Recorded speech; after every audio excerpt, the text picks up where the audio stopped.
Saudara, sidang lanjutan pemerasan dan gratifikasi salah satu terdakwanya mantan Menteri Pertanian Syahrul Yassin Limpo digelar di Pengadilan Negeri Tindak Pidana Korupsi Jakarta Pusat Rabu pagi. Sidang dengan agenda mendengar keterangan saksi menghadirkan Bendahara Umum Partai Nasdem Ahmad Syahroni. Selain Syahroni, Putri Syahrul Yassin Limpo, Indira Cundatita, turut dihadirkan Jaksa Komisi Pemberantasan Korupsi. Total ada 5 saksi dibawa jaksa untuk memberatkan dakwaan Syahrul dan 2 terdakwa lainnya.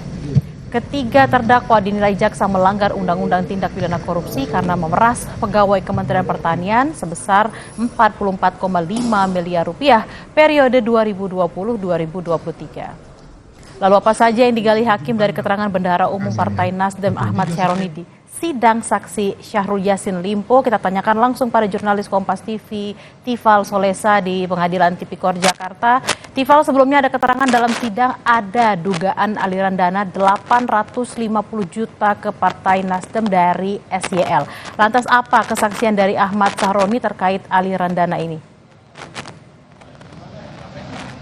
Berkali-kali Ahmad Syahroni dalam kesaksiannya dalam sidang hari ini dalam kurang lebih 1 jam proses sidang di hadapan majelis hakim dan juga para pihak terkait, entah itu jaksa penuntut umum dari KPK maupun juga kuasa hukum dari ketiga terdakwa, ia mengaku tidak tahu menahu asal muasal dana, terutama spesifik lagi 850 juta rupiah yang diterima oleh Partai Nasdem sehubungan dengan tujuannya itu uang untuk kegiatan pembekalan dari para bakal calon anggota legislatif atau bakal caleg dari Partai Nasdem saat itu di periode bulan Juni tahun 2023. Ia mengaku sama sekali tidak tahu menahu karena terlebih lagi dalam aturan juga dibatasi tiap orang limit untuk memberikan sumbangan langsung dengan agenda pemilihan umum itu dimaksimalkan 1 miliar rupiah. Dengan digit yang di bawah itu ia mengaku bahwa masih bisa diterima oleh DPP Partai Nasdem untuk kemudian digunakan oleh partai dalam kegiatan tertentu, spesifiknya lagi berhubungan langsung dengan kegiatan pembekalan bagi para bakal caleg. Terutama juga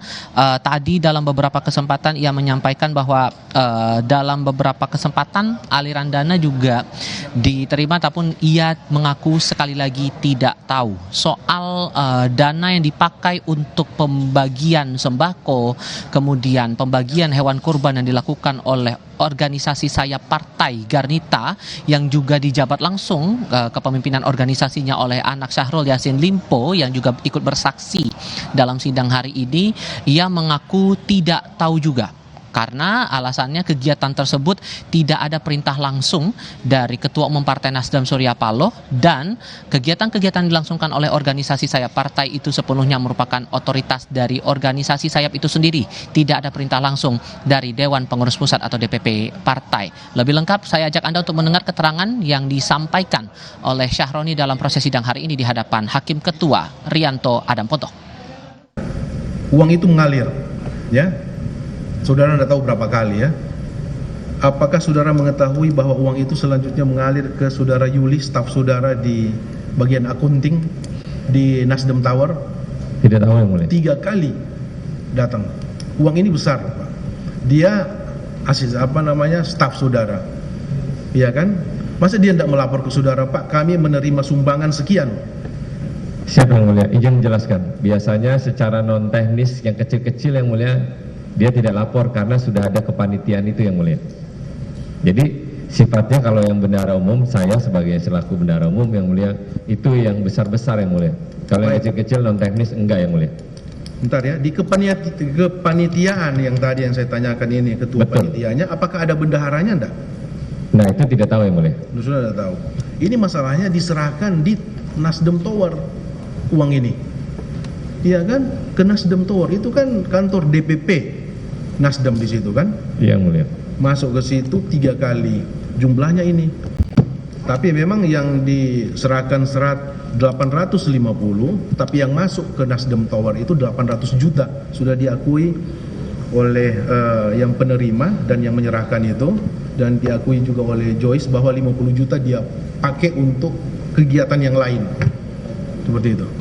Tahu enggak saudara? Tidak tahu, yang mulia. Ada laporan masuk ke saudara? Tidak tahu sama sekali ada uang masuk ke Partai Nasdem sebanyak itu, ya? Kalau yang terimaan resmi ke rekening saya tahu, yang mulia. Tapi karena ini tidak masuk ke dalam rekening partai, Jadi saya tidak terlalu dilaporkan yang mulia, tidak tahu. Saya bilang, sekecil apapun namanya sumbangan itu apalagi masuk ke partai, ya harus tercatat supaya apa, tidak menimbulkan fitnah kan gitu. Iya kan? Betul yang mulia. Iya, apalagi ini masuk 800 juta. Masa saudara tidak tahu sebagai ketua bendahara umum? Baik. Ini sudah diterima. Dan apakah saudara tahu uang 800 juta untuk kegiatan bacalek ini mengalirnya? Tidak tahu yang mulia. Oke, digunakan. Tahu enggak? Tidak tahu yang mulia. Keterangan Sahroni ini menepis pernyataan dari staf khusus Menteri Pertanian di era Syahrul Yassin Limpo. Joyce Triatman juga bersaksi dalam sidang sebelumnya yang menyebut bahwa uang 850 juta rupiah yang diterima oleh Partai Nasdem itu sudah diketahui juga oleh Sekjen Partai Nasdem Hermawi Taslim untuk digunakan sebagai untuk digunakan dalam rangka kegiatan pembekalan bagi para bakal calon legislatif dari Partai Nasdem saat itu. Perlu diingat juga bahwa dalam perkara ini Syahrul Yassin Limpo bersama dengan dua terdakwa lainnya, Kasdi Subagiono dan juga Muhammad Hatta, ini dijerat salah satu poin atau pidana primernya yakni di pasal 12 huruf E Undang-Undang Tindak Pidana Korupsi yang pada intinya akan ada jerat pidana penjara seumur hidup atau setidak-tidaknya 4 tahun hingga 20 tahun penjara dan denda maksimal 1 miliar rupiah apabila terbukti pegawai negeri atau penyelenggara negara bermaksud untuk menguntungkan diri sendiri dan atau orang lain secara melawan hukum atau dengan menyalahgunakan kekuasaannya, memaksa orang lain memberikan sesuatu, membayar atau menerima pembayaran dengan potongan atau untuk mengerjakan sesuatu bagi dirinya sendiri. Yang tadi adalah keterangan dari Ahmad Sahroni baru 1, sementara 4 saksi lainnya masih akan diperiksa di sesi sidang berikutnya. Saat ini masuk dalam masa skorsing. Bella. Tidak tahu jadi jawaban favorit dari Ahmad Sahroni. Kita akan tunggu apakah jawaban tidak tahu juga akan keluar dari saksi lanjutnya. Juga ada Indira Cundatita yang akan bersaksi pada hari ini. Terima kasih Tifal Solesa langsung dari Pengadilan Tipikor Jakarta. Usai jeda saudara, Presiden Joko Widodo buka suara soal alasan mundurnya Bambang Susantono dan Doni Rahayu dari jabatan Kepala dan Wakil Kepala Otorita IKN. Jokowi menyebut alasan keduanya adalah alasan pribadi.